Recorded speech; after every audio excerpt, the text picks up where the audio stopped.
I'm Megan Fox, not the one you've seen on magazine covers or red carpets, but a different kind of woman. I'm 32, and I used to believe in the magic of love, the kind that wraps around your heart and makes everything feel warmer, brighter. And for a time, I thought I had that. My husband Ethan was once my whole world.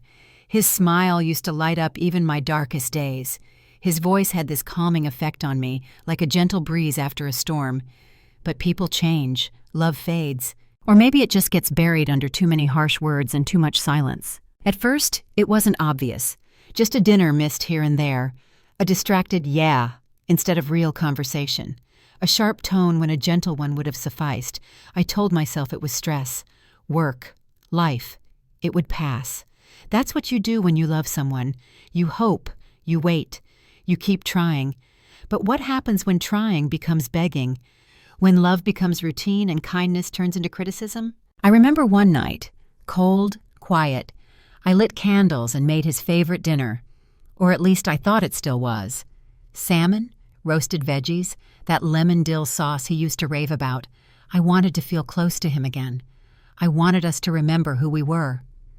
"Ethan, dinner's ready," I called, adding a touch of cheer to my voice like it could cover up the loneliness in my chest. He walked in, glanced at the table, and said flatly, "You know I don't like salmon." No smile. No thank you. Just that. I swallowed hard. "But you used to love it," I replied, trying to keep my tone light even as my heart sank. "That was then. Can't you do anything right, Megan?" His words landed like stones, and I stood there stunned. It wasn't the first time, but something about that moment, about being dismissed so completely, broke a little part of me. We ate in silence. I watched him chew without tasting, like he was doing me a favor just by being there. The meal I had poured my care into had turned bitter in my mouth. And after he left the table, I stayed behind, quietly washing the dishes, each clink of the plate against the sink echoing in the hollow place where affection used to live. Later that night, I found myself whispering in the darkness, "Why do you treat me this way, Ethan? What happened to us?" My voice cracked, softer than the rain tapping on our bedroom window. He didn't even turn his head. "Maybe if you weren't so barren, things would be different. You're just not enough, Megan. Not as a wife, not as a woman. Not as—" That moment sliced through me like nothing else ever had. I didn't cry right away. I just lay there, curled on my side, listening to his steady breathing. His words echoed louder than the silence between us. All my longing, all my efforts, reduced to one cruel accusation. The next morning, I poured my soul into my journal. I wrote what I couldn't say aloud, that he didn't see me anymore, that I felt invisible, like a shadow moving through our home, haunting the spaces where joy used to live. And then came the family dinner. His parents, Mary and George, had always been kind. Mary, especially. She had this calm presence that made you feel like you could breathe again. I hoped the dinner might be a chance to reconnect, maybe even have Ethan see me differently in the presence of his family. But life has a way of twisting even your best intentions. As we gathered around the table, clinking glasses and sharing small talk, George raised his wine and said, "To family." We echoed the toast, and I tried to smile, tried to play the part of the loving wife, even as my hands trembled under the table. And then, like a storm cloud rolling in, the conversation turned. "Megan, Ethan," George said, "we were really hoping for a grandchild by now." Mary added gently, "Maybe it's time to see a specialist. There could be something going on, and it's better to understand than guess." I could feel Ethan's eyes on me before he even opened his mouth. I knew what was coming. "We already know the reason," he said coldly. "It's her."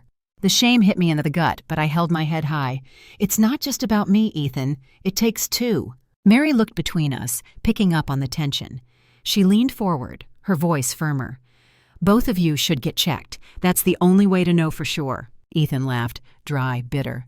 "We'll go, sure, but we all know what they'll find." That night, as we washed dishes side by side, silence thick between us, I tried to find my voice again. "Ethan, I'm scared," I said. "What if something really is wrong with me?" He didn't even glance at me. "Then we'll know. Better than pretending." His words weren't comforting. They weren't even honest. I could hear the tension in his voice, something deeper than frustration. Was he afraid too? of what we might discover, of facing a truth that didn't align with his cruel narrative. I went to bed with a heart full of questions and no answers. The air between us was colder than the night outside, but still, somewhere deep inside me, I held on to a tiny ember of hope. Maybe the tests would give us clarity. Maybe there was a way back. But I had no idea what was truly coming. The days leading up to the medical examinations crawled by like a slow-moving storm. I felt everything and nothing at once, anxious, exhausted, constantly flipping between dread and desperate hope. Ethan, meanwhile, grew more irritable by the day. The smallest things set him off. A misplaced mug, an unfolded towel, a second glance at the television when he was talking. Everything became ammunition. One afternoon, as I sat quietly in the living room trying to gather my thoughts, he walked in like a gust of cold wind. "Look at this place," he snapped. "It's a mess. What do you even do all day, Megan? You're so caught up in your own pity party, you've let the whole house fall apart." Before I could defend myself, he grabbed my hand and pulled me toward his office. "Start here. I want everything spotless, especially my desk. I can't think straight in this filth." I said nothing. What was the point? I moved like a machine, quietly dusting the shelves and organizing the clutter, my eyes lowered, my spirit running on fumes. And then, as I reached for the corner of the desk, my hand brushed against a thick folder. It slipped, spilling its contents onto the floor.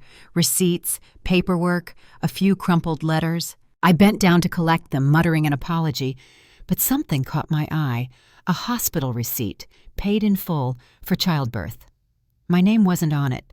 A woman I'd never heard of was listed as the patient, and the date, just a few months back. My stomach turned, my hands froze. Another paper, an insurance form. Ethan's name, linked to the same hospital, same woman, and next to it the box checked under relationship to patient, partner, father of child. I couldn't breathe. In that moment, my world split in two. One where I had spent years blaming myself, questioning my worth, mourning a child I thought I'd never have, and another, dark, cruel, where Ethan had a child, with someone else, while shaming me, while making me believe I was broken. My heart pounded so hard I thought I might faint, but I didn't let myself cry. Not yet. I calmly gathered the papers, slipping a few into my sweater while he was in the kitchen.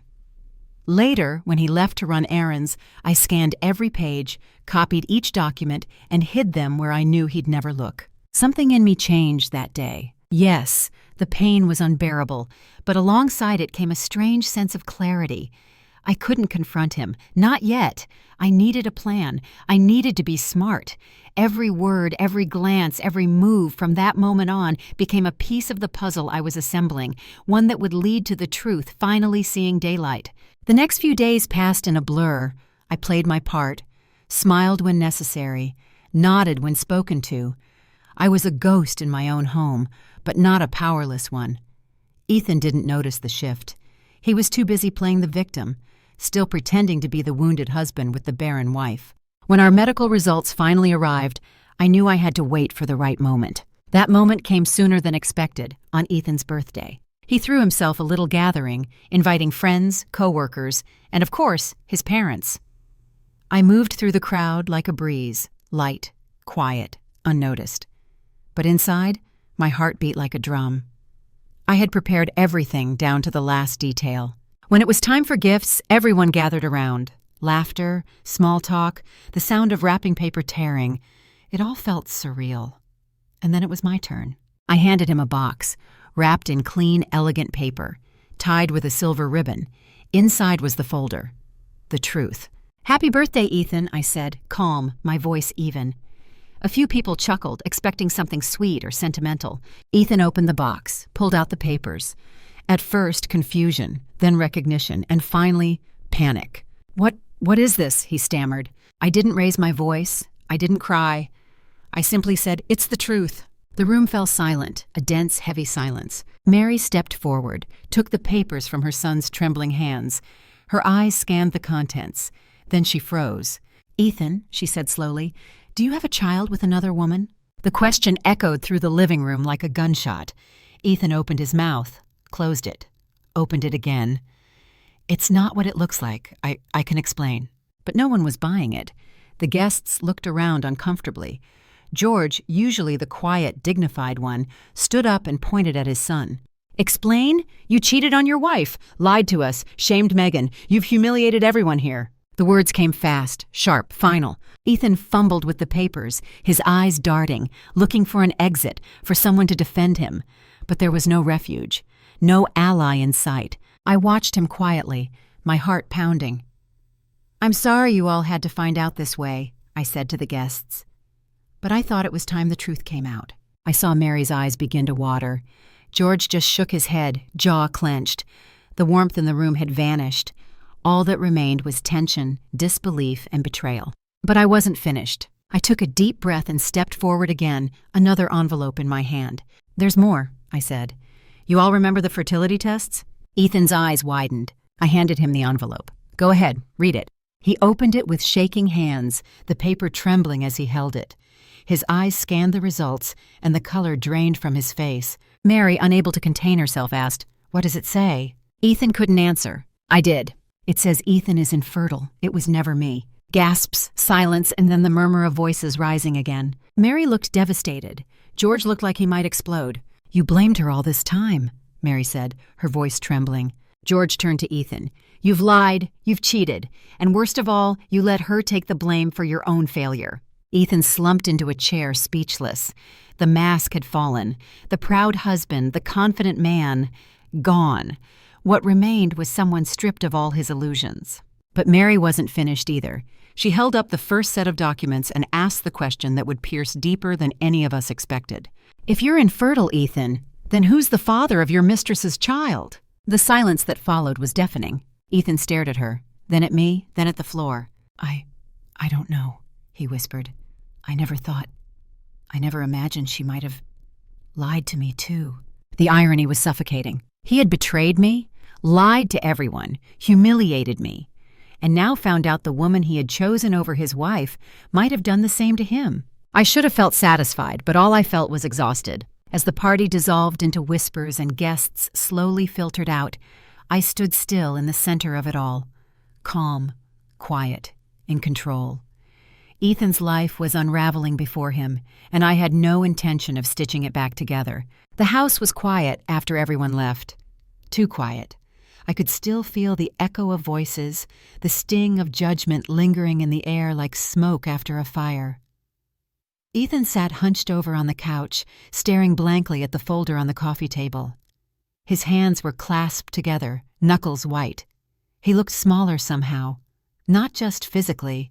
His presence had shrunk. I stood in the doorway for a while, watching him. There was no part of me that felt pity. Maybe once I would have, but not now, not after everything. The next morning he tried to talk to me. His voice was raw, like it had scraped against something sharp in his sleep. "Megan," he said, barely above a whisper, I don't even know what to say." I looked at him. This man I had once dreamed of growing old with, who now felt like a stranger in my home. "What is there to say, Ethan?" I asked, my voice calm, too calm. "The truth is out. You can't undo it." He rubbed his face with both hands, sighing deeply. "I know I messed up. I know it doesn't fix anything. But I was scared, Megan. Scared of being infertile. Scared of not being enough for you. For us." My heart didn't soften. Not anymore. Being scared doesn't excuse the things you did. You lied. You cheated. And worst of all, you let me carry the shame. You let everyone believe it was me. He nodded slowly, as if the weight of his guilt had finally found its way to his shoulders. "I know, and I'll do whatever I can to make it right. Maybe not for us, but for my conscience." But I was done offering comfort, done cleaning up the messes he made. The man I had trusted had left the building long ago. In the days that followed, I started taking action. Quietly, efficiently, I made appointments, met with a lawyer, collected documents, filed papers. I wasn't just preparing to leave. I was preparing to reclaim everything I had lost, my peace, my dignity, my future. Ethan didn't fight it. Maybe he was too ashamed. Maybe he knew it was useless. The divorce process moved faster than I expected. I walked in and out of meetings, answered questions, signed forms. Each time I put pen to paper, it felt like shedding another layer of pain. By the time I stepped out of the lawyer's office with the final documents in my hand, it was official. The marriage was over. I stood on the steps outside for a moment, staring at the sky. It was pale and gray, but I felt something shift inside me. Not quite joy, but not sadness either. Something else. Freedom. A quiet, deep breath after years of suffocation. Back at home, I began packing. Room by room, memory by memory. Every item I touched told a story. Some hurt more than others. But I didn't cling to any of it. This wasn't just about leaving a house.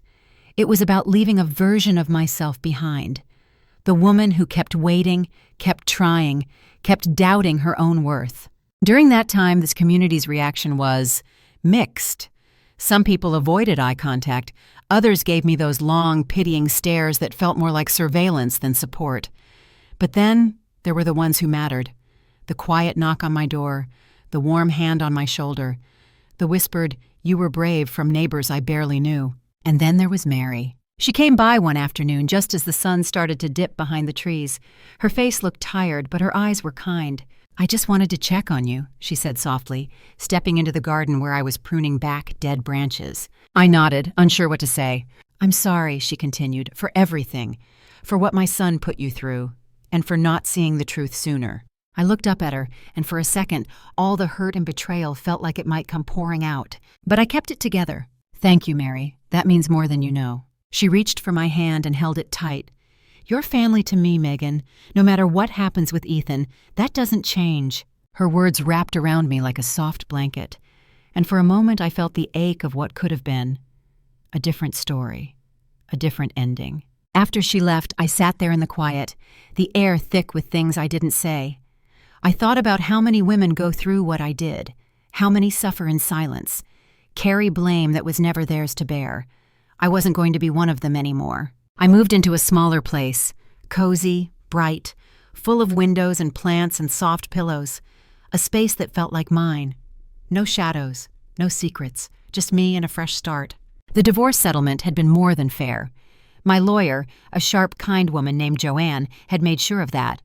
The evidence I had, the receipts, the hospital papers, the test results, painted a clear enough picture for even the coldest judge. Ethan, meanwhile, was unraveling. Word had gotten around. The child he thought was his wasn't. The woman he'd thrown everything away for? She had been playing him too. He was suing her now, desperate to get back the money he'd spent. The betrayal he inflicted on me had come back to haunt him tenfold. And you know what? I didn't feel sorry for him, not even a little. Because sometimes life has a funny way of balancing the scales. And while I didn't go looking for revenge, I also didn't flinch when the universe delivered its own justice. I spent most evenings curled up with a cup of tea and my journal. The pages that once soaked up my sorrow now held my hopes, ideas, dreams.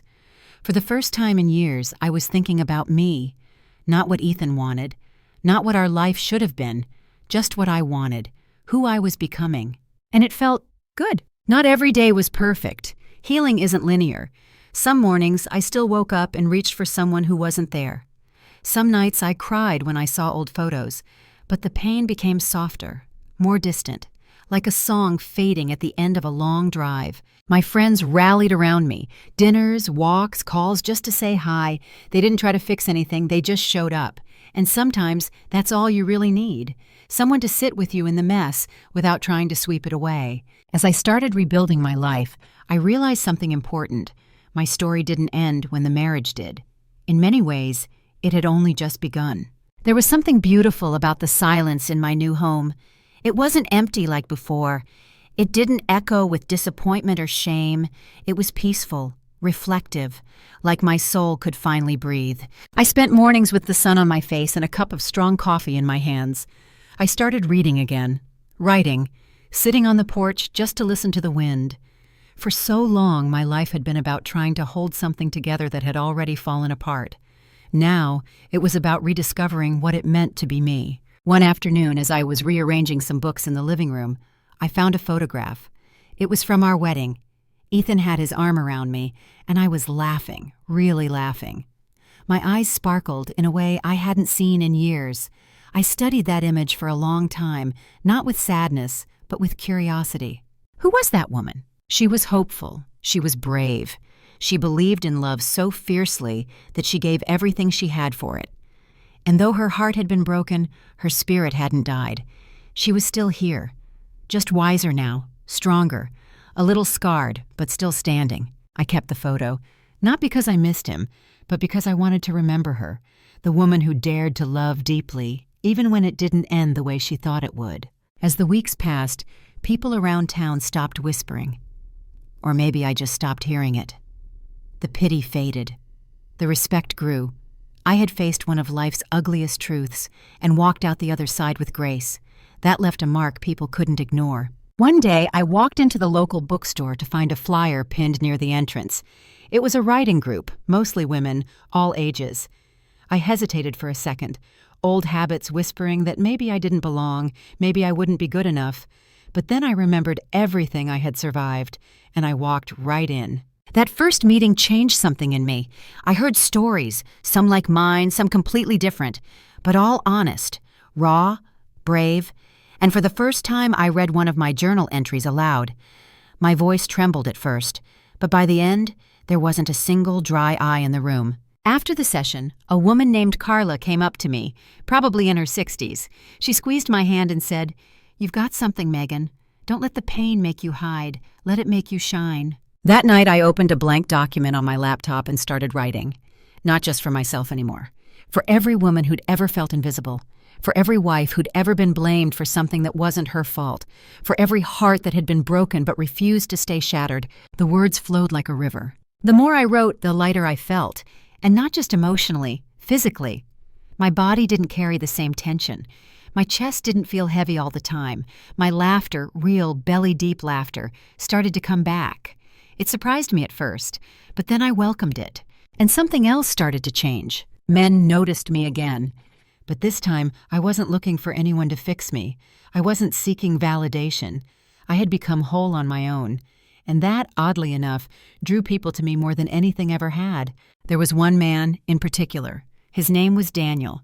He was kind, with eyes that saw, really saw. We met at the community garden.